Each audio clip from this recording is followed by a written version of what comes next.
Srbiju ćemo najbolje upoznati za trpezom.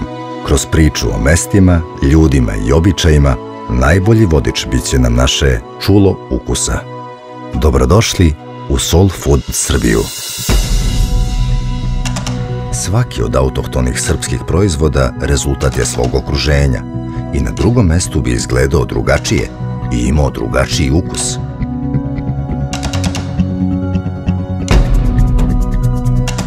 Sjenički sudžuk, pravljen od zrelog goveđeg mesa, možda ne bi imao oblik potkovice da veliki uvac nije poslužio kao inspiracija.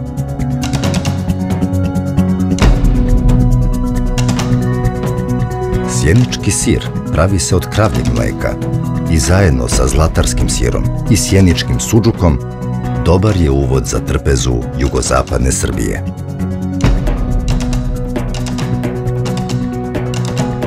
Upoznali smo pravu dušu Srbije.